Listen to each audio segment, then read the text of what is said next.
When we pull sources for a big cyber attack, we're usually talking about, I don't know, defense contractors or massive banks. Yeah, you don't typically look at a box of glazed donuts and think national security risk. Exactly.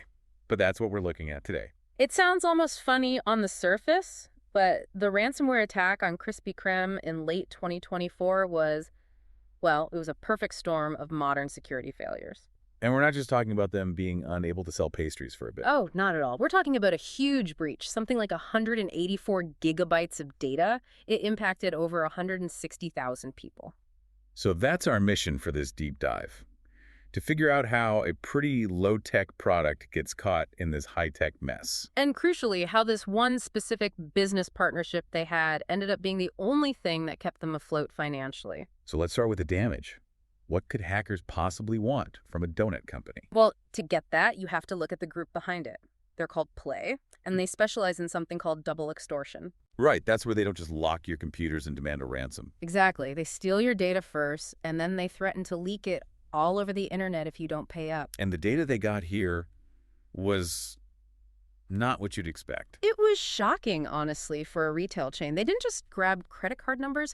They pulled out social security numbers, passports. Oh, wait, hold on. I have to stop you. Yeah. I get employee records, maybe some SSNs there, but Yeah.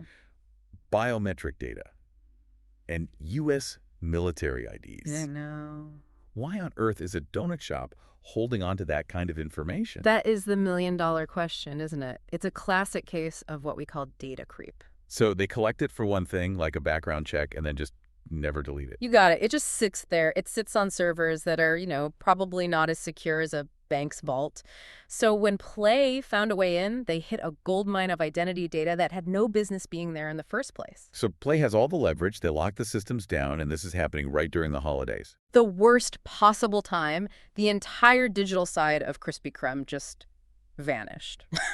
For over a month. No app, no online ordering. Nothing. For a modern retailer, that's catastrophic. The company estimated an $11 million direct loss from the breach. Revenue in that quarter dipped over 10%.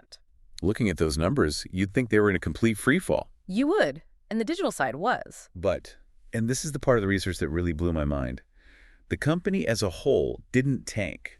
The app was dead, but the trucks were still running. This is the most fascinating part of the whole incident. While their consumer-facing tech was completely down, their delivered fresh daily network, their DFD logistics, it just kept going. That's the part of the business that supplies grocery stores and McDonald's. Yes, especially McDonald's. It's almost ironic, all this talk about digital transformation, and the thing that saved their quarter was old-school physical logistics. So how much did that side of the business cover for the losses? That channel actually grew 21% during the crisis. It broke $250 million in sales. Their big push is to be in 12,000 McDonald's stores by 2026, and because that system runs on a different, maybe older backend. It was insulated from the attack. Completely insulated. The ransomware that crippled the shiny consumer app couldn't touch the logistics network. So we're basically talking about accidental security through segmentation. In a way, yeah. Network segmentation is a core security principle. You wall off different parts of your network so an infection can't spread. Here, it seems the boring logistics systems were separate from the new cloud apps, and that separation saved them. So the resilience wasn't really a backup server. It was a completely different business model operating in parallel. Precisely. If they'd been 100% direct-to-consumer through their app, this story would have a very different and much worse ending. But we can't just let them off the hook for that data leak. Leaking military IDs is a disaster, full stop. Oh, absolutely. And it brings us back to this idea of shadow data. We, as consumers, are handing over this incredibly sensitive information to companies that, at their core, just sell coffee and sugar. They aren't security firms. That's the thought that's really going to stick with me.